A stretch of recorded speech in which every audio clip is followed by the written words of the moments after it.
অতএব সে আমার উম্মতি না। আল্লাহ রাসূল বলেছেন ফালাইসা মিন্নি, সে আমার উম্মতি নয়। কেউ যদি বিবাহ বন্ধনে আবদ্ধ না হয় এবং এটাকে এড়িয়ে চলে, সে আমার উম্মতি নয়। এক হাদিসের মধ্যে আল্লাহ রাসূল সাল্লাল্লাহু আলাইহি ওয়াসাল্লাম বলেছেন, ইয়া মাশারাশ শাবাব মান ইসতাতাআ মিনকুমুল বাআতা ফালিয়াতাযাওয়াজ। হে যুব সম্প্রদায়, তোমাদের যাদের বিবাহের সামর্থ্য আছে, স্ত্রীর ভরণ পোষণ দেওয়ার মতো সামর্থ্য আছে, তাহলে তোমরা বিবাহ করো। কেন? এটা মানুষের চক্ষুকে প্রভাবিত করে এবং মানুষের চরিত্রকে হেফাজত করে। এই জন্য আল্লাহ রাসূল সাল্লাল্লাহু আলাইহি ওয়াসাল্লাম বিবাহের পরামর্শ দিলেন। এক হাদিসের মধ্যে আল্লাহ রাসূল সাল্লাল্লাহু আলাইহি ওয়াসাল্লাম ইরশাদ করলেন, আদ-দুনিয়া কুল্লুহা মাতা, পুরো পৃথিবীর সবকিছুই সম্পদ। ওয়া খায়রুল মাতাই আল-মারআতুস সালিহা, কিন্তু একজন মানুষের জন্য সর্বশ্রেষ্ঠ সম্পদ হলো নেককার স্ত্রী। পুরো পৃথিবীর একটা সম্পদ, কিন্তু পুরো পৃথিবীর মধ্যে একজন মানুষের জন্য, একজন পুরুষের জন্য সবচেয়ে উত্তম সম্পদ হলো নেককার স্ত্রী। এক হাদিসের মধ্যে আল্লাহ রাসূল সাল্লাল্লাহু আলাইহি ওয়াসাল্লাম ইরশাদ করলেন, তুনকাহুল মারআতু লিআরবাঈন, মানুষের সামাজিকভাবে বিবাহ হয় চার কারণে। লিমালিহা ওয়া লিহাসাবিহা ওয়া লিজামালিহা ওয়া লিদীনিহা। কেউ হয়তো বিবাহ করে সম্পদের প্রাচুর্যটা দেখে, ওয়া লিহাসাবিহা কেউ বা বংশ দেখে বিবাহ করে, ওয়া লিজামালিহা কেউ বা শুধু সৌন্দর্য দেখে বিবাহ করে, ওয়া লিদীনিহা আবার কেউ শুধু ধার্মিকতাকে প্রাধান্য দিয়ে বিয়ে করে। আল্লাহ রাসূল সাল্লাল্লাহু আলাইহি ওয়াসাল্লাম বলছেন, হে উম্মত, যদি তুমি চারটা গুণ কারোর মধ্যে পেয়ে যাও, সম্পদ পেলে, বংশ পেলে, তারপরে সৌন্দর্যতাও পেলে, পাশাপাশি দিনও পেলে, এটা তোমার জন্য অত্যন্ত সুন্দর এবং তোমার জন্য জীবন সফলতার অনেক বড় কারণ। তবে কোনোটা যদি না পাও, অন্তত ধার্মিকতাকে প্রাধান্য দিবা। কেন? তারিবা কি ইয়াদাকা, এটা তোমার সুখের কারণ হবে যদি তুমি আমার পরামর্শ না মানো। উম্মত তোমার মুখ ধুলায় দূষিত হোক, মানে এটা এক ধরনের আল্লাহ রাসূল অভিশাপ দিলেন। অর্থাৎ ধার্মিকতাকে প্রাধান্য না দিলে তুমি সংসার জীবনে অশান্ত হও, এটা আমার কিছু বলার নেই, আমি পরামর্শ দিলাম। এজন্য আমরা আলহামদুলিল্লাহ একটি পবিত্র বরকতময় বিবাহ অনুষ্ঠানে উপস্থিত হয়েছি। আমরা আমাদের ছেলে সন্তান যারা উপযুক্ত আছেন, যারা অভিভাবক, তারা খেয়াল রাখবো। অনেক সময় ছেলে মেয়ের পাত্রপাত্রী পছন্দ হয়, বাবা মা কিন্তু রাজি হয় না, আরো পরে এভাবে অনেক সময় বিলম্ব করে। তো মনে রাখবেন, ছেলেরা আজকে বিবাহের পথ যত সহজ হবে,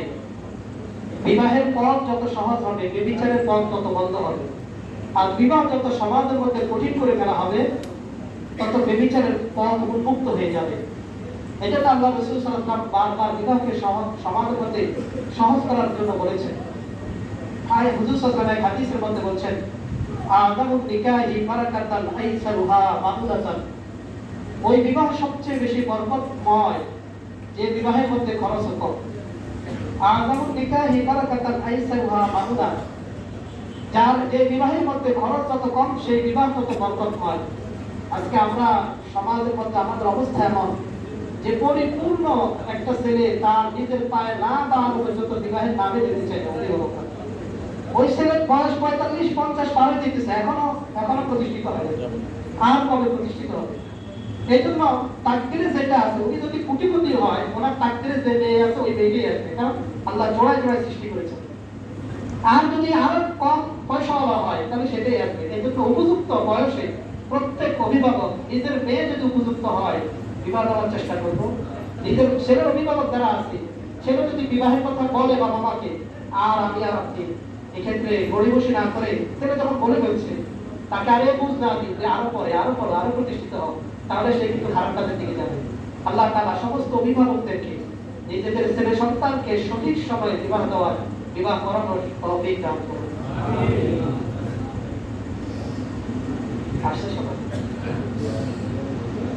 আলহামদুলিল্লাহ, আজকে এখানে আমরা একটা বিবাহ অনুষ্ঠানে আসছি। এখানে ছেলে পক্ষ এবং মেয়ে পক্ষ উভয় পক্ষ এখানে উপস্থিত। আমরা প্রথমে ছেলে পক্ষের পরিচয়কে তুলে ধরছি। আলহামদুলিল্লাহ নাস্তাঈনুহু ওয়া আস্তাগফিরুহু ওয়া নাউযু বিল্লাহি মিন শুরুরি আনফুসিনা মান ইয়াহদিহিল্লাহু ফালা মুদিল্লা লাহু ওয়া মান ইউদ্লিলহু ফালা হাদিয়া লাহু وأشهد أن لا إله إلا الله وحده لا شريك له وأشهد أن سيدنا ومولانا محمدا عبده ورسوله أما بعد فقد قال الله تبارك وتعالى في كلامه المجيد بسم الله الرحمن الرحيم يا أيها الذين آمنوا اتقوا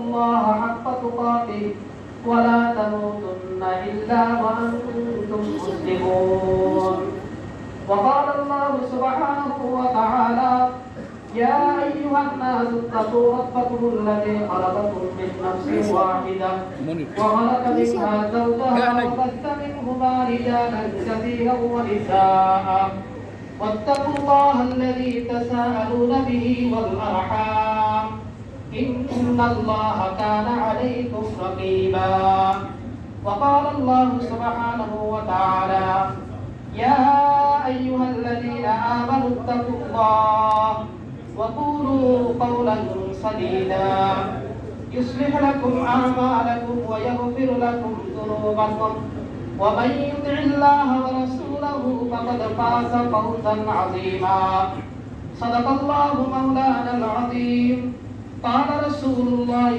صلى الله عليه وسلم يا معشر الشباب من استطاع منكم الباءة فليتزوج وقال النبي صلى الله عليه وسلم النكاح من سنتي فمن رغب عن سنتي فليس مني وقال النبي صلى الله عليه وسلم الدنيا كلها متاع وخير المتاع المرأة الصالحة وقال النبي صلى الله عليه وسلم تنكح المرأة لأربع لمالها ولحسبها ولجمالها ولدينها فاظفر بذات الدين تربت يداك أو كما قال عليه الصلاة والسلام بارك الله لنا ولكم في القرآن العظيم ونفعنا وإياكم بالآيات والذكر الحكيم أستغفر الله لي ولكم ولسائر المسلمين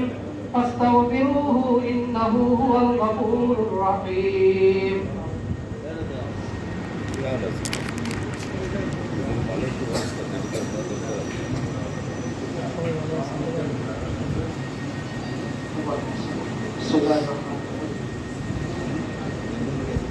আমি আমার মেয়ে মোসাম্মদ মারিয়া ঋষিকে 1,01,000 টাকা আমি 1,01,000 টাকা মহানগর বিলবল কানপুরা নিবাসী হাসানুর রহমান সাহেবের ছেলে মোহাম্মদ রাফি হাসানের সাথে বিবাহ হয়েছে। আমি প্রস্তাব গ্রহণ করি, কবুল করি। আলহামদুলিল্লাহ বারাকাল্লাহু ফীকুমা ওয়া জামা বাইনাকুমা বিল খাইর। আলহামদুলিল্লাহ বিবাহ সম্পন্ন হয়েছে। আমরা সকলে নবদম্পতির জন্য দোয়া করব। আল্লাহ তাআলা যাতে ওনাদের আজীবন আমৃত্যু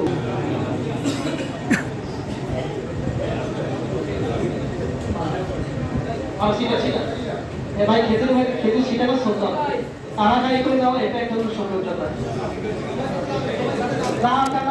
সে পাশে নিবে বিবাহের মধ্যে খেতে শিখাবে বেশ একটু মারামারি করবে তাই তো সুযোগ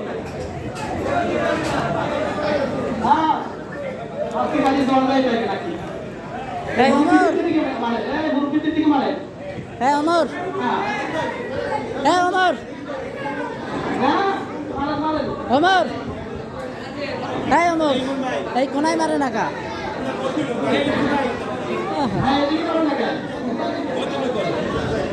ভিতরে যাবে